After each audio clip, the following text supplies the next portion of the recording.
ఉన్నాడు, పరిశుద్ధ స్థలములో ఉన్నాడు.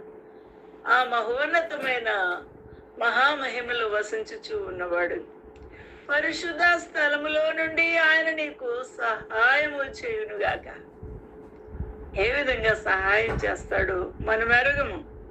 ఎవరిని ప్రేరేపిస్తాడు, ఏ పరిస్థితుల్ని మార్చివేస్తాడు, ఏ అధికారుల్ని మారుస్తాడు, ఏ చట్టాలని తిరగ రాయిస్తాడో మనకు అంతు పట్టని ఆ ఆశ్చర్యమైన సహాయము పరిశుద్ధ స్థలములో నుండి ఆయన నీకు సహాయం చేయనుగాక. సియోనులో నుండి, యెరూషలేములో ఉన్న ఆ సియోను పర్వతములో నుండి నిన్ను ఆదుకొనును గాక. The Lord hear thee in the day of trouble.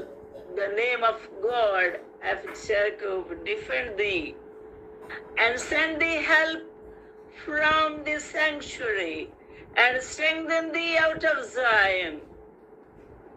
Henceforth, you submit your desire and your requirement, and whichever you are pleading before the mighty God, submit it.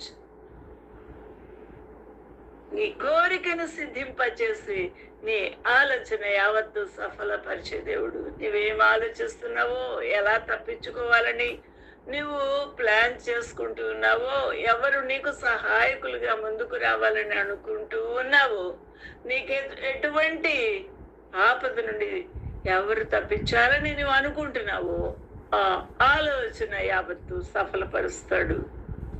ఆయన ఇంకా ఉత్కృష్టమైన తన దక్షిణ హస్తము చేత ఆ ప్రభు నిన్ను ఆదుకుంటాడు, నిన్ను బలపరుస్తాడు, నీ కోరికను సిద్ధింప చేస్తాడు, అనగా దానిని అనుగ్రహిస్తాడు, కలుగ చేస్తాడు. నీ ఆలోచన యావత్తు సఫలపరచునుగాక. హల్లెలూయా. దేవునికి మహిమ, ఘనత, ప్రభావము కలుగునుగాక. అందువల్ల యెహోవా నీ రక్షణ బట్టి మేము జయోత్సాహము చేయుచూ ఉన్నాము. ఎందుని బట్టి మనము జయము జయమని మనము ఉత్సహించుచూ ఉన్నాము. ఆయన రక్షణ నామమును బట్టి, ఆయన ఆదుకునే దక్షిణ హస్తమును బట్టి, ఆయన ఆపదల్లో మనకు సహాయకుడుగా ఉన్న విధానమును బట్టి ఆ ప్రభువుని మనము స్తుతిస్తూ ఉన్నాము, కొనియాడుతూ ఉన్నాము. ఆ ప్రభువును బట్టి జయోత్సాహముతో కేకలు వేయచ్చు, ఆనంద గానములతో దేవుని స్తుతించుచూ ఉన్నాము. మా దేవుని నామమును బట్టి మా ధ్వజం ఎత్తుచూ ఉన్నాము. నీ ప్రార్థనలని యెహోవా సఫలపరచునుగాక. యెహోవా